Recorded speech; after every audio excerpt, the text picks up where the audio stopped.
మేము ఈ పక్కన ఉన్నాం లేకపోతే ఆ పక్కన ఉన్నామని. అయ్యా జగన్ రెడ్డి పక్కలున్నా, పెద్దలు చంద్రబాబు నాయుడు గారి పక్కలున్నా, వీళ్ళిద్దరు కలిసి ఢిల్లీలో వెళ్తే మోడీ పక్కనే ముత్యాల ముగ్గులో రావు గోపాలరావు పక్కన ఇద్దరు ఉంటారు, తందానా తానా అనేటోళ్ళు.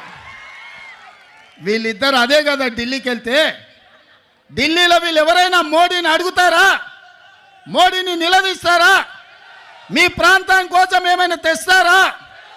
మరి ఒకవేళ తెచ్చేటట్టు అయితే 5 ఏళ్ళు వారున్నారు, 5 ఏళ్ళు వీరున్నారు.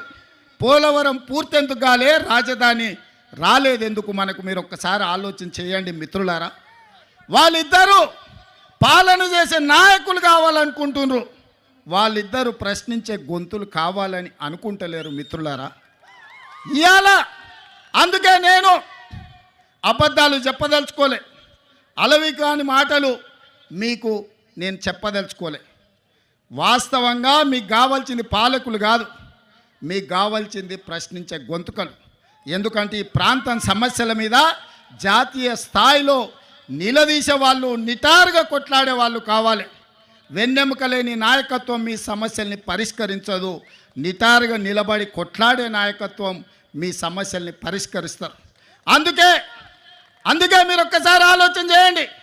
78లో మొదటిసారి వైఎస్ఆర్ గారు ఎమ్మెల్యేగా అయిన తర్వాత మొదటి రౌండ్లోనే మంత్రి అయిండు. ఎన్నిసార్లు అధికారం వచ్చినా వైఎస్ఆర్ గారికి అవకాశం రాకపోయినా ఈ 3 రంగుల జెండాను, ఈ కండువాను కప్పుకొని గాంధీ కుటుంబానికి అండగా నిలబడ్డాడు. ఎవరి దయాదాక్షిణ్యాలతో ఆయన అధికారంలోకి రాలే. ఆయన నడిచిండు, ఆయన రక్తాన్ని చెమటగా మార్చి ప్రాణహిత చేవెళ్ళ నుంచి ఇచ్చాపురం వరకు తన రక్తాన్ని దారబోసి కాంగ్రెస్ను అధికారంలోకి తెచ్చి ఆ తర్వాతనే ముఖ్యమంత్రి కుర్చీ ఎక్కిండు. మరి ఇవాళ మిత్రులారా, షర్మిలమ్మ ఇక్కడేదో ఉందని అట్లా పోయి కుర్చీలో కూసుంటా అని రాలే. అన్ని ఆలోచన చేసింది, నాతో మాట్లాడింది. అన్న నేను అక్కడికి పోతున్నా, ఏం చేయాలి అంటే, ఎందుకమ్మా ఆడ ఏం లేదు కదా అన్న. ప్రజలు కష్టాలలో ఉన్నారు.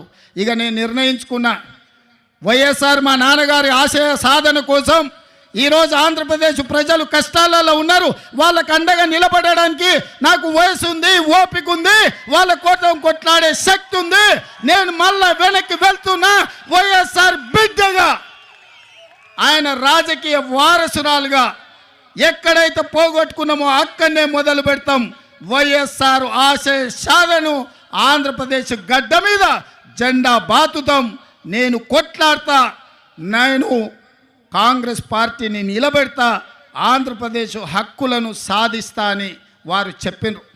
వారికి తెలియదు అనుకుంటున్నారా ఈ ప్రాంతంలో ఎన్నికల్లో నెగ్గడం అంత ఆశామాసి కాదని? అచ్చోసిన ఆంబోతులాక వాళ్ళిద్దరు తలపడుతుంటే అది తెలియదని షర్మిలమ్మ రాలే. షర్మిలమ్మ ఆలోచన చేసింది, కఠోరమైన నిర్ణయం తీసుకున్నది.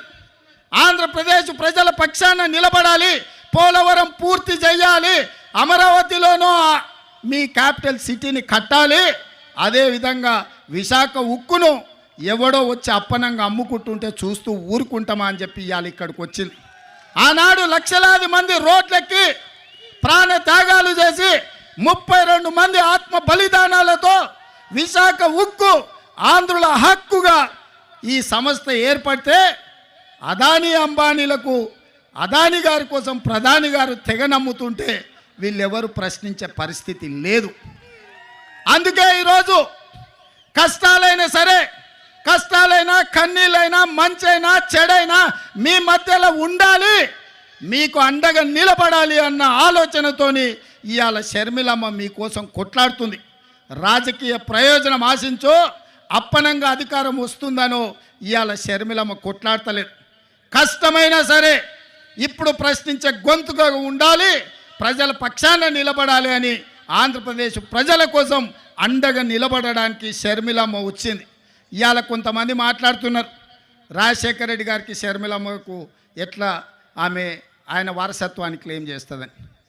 నేను ఆ సోయిలేని వాళ్ళని ఒక మాట అడగదలుచుకున్నా. రాజశేఖర రెడ్డి గారి చివరి కోరిక ఏందయ్యా? రాహుల్ గాంధీ గారిని ప్రధానమంత్రిని చెయ్యడమే చివరి కోరిక కింద మాట్లాడి, కాంగ్రెస్ పార్టీని అధికారంలోకి తేవడమే తన లక్ష్యంగా, తన బాధ్యతగా వైఎస్ఆర్ గారు మాట ఇచ్చిండ్రు. ఆడ కేవీపీ రామచంద్రరావు గారు, రఘువీర్ అన్న ఉన్నాడు, ఆయనకు అత్యంత సన్నిహితులు. వారు చెప్పిందే రాహుల్ గాంధీ గారిని ప్రధానమంత్రిని చేయాలి, కాంగ్రెస్ పార్టీకి అత్యధికంగా సీట్లు తీసుకురావాలి. ఏ రోజు కూడా రాజశేఖర రెడ్డి గారు బీజేపీతో అంటగాగలే, బీజేపీ నీడని కూడా రాజశేఖర రెడ్డి గారి మీద పడనివ్వలే. ఏ రోజు కూడా ఆయన సెక్యులర్ ఫోర్సెస్కు వెనకాల నిలబడ్డాడు. ఏ రోజు కూడా కమ్యూనల్ ఫోర్సెస్తో అంటగాగలే. అధికారం ఉన్నా అధికారం లేకపోయినా, కేసులు పెట్టినా, జైల్లో పెట్టే పరిస్థితి వచ్చినా, ఒక ప్రజాస్వామికవాదిగా, ఒక సెక్యులర్ నాయకుడిగా వైఎస్ఆర్ నిలబడ్డాడు. మరి వైఎస్ఆర్ వారసులమని చెప్పుకునేటోళ్ళు ఇవాళ ఎవరి పక్కన నిలబడ్డారు, ఎవరి ఆశయం కోసం కొట్లాడుతున్నారని నేను అడుగుతున్నా.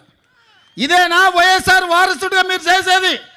మోడీకి అండగా నిలబడి సెక్యులర్ ఉన్న ఈ రాష్ట్రాన్ని ఒక కమ్యూనల్ చేతిలో పెట్టదలుచుకున్నారా? షర్మిలమ్మ అడిగినట్టుగా మణిపూర్లో లక్షలాది మంది నిరాశ్రయులై వేలాది మందిని చంపుతుంటే మోడీ ప్రభుత్వం ముష్కరులకు అండగా నిలబడితే ఒక్కసారైనా మీరు ప్రశ్నించినరా నేను అడుగుతున్నా.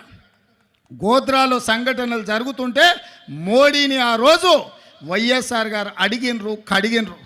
మరి ఆయన వారసులైతే మణిపూర్లో జరిగిన అరాచకం మీద మాట్లాడాలి కదా, ఎందుకు మాట్లాడలేదు మిత్రులారా? మీరా వైఎస్ఆర్ వారసులు? షర్మిలమ్మ పక్కన వైఎస్ఆర్ అని ఎట్లా పెట్టుకుంటుందని, వైఎస్ఆర్ అంటేనే వై షర్మిలారెడ్డి, ఆమె పేరే వైఎస్ఆర్. కొత్తగా వైఎస్ఆర్ పెట్టుకునేది ఏముందయ్యా?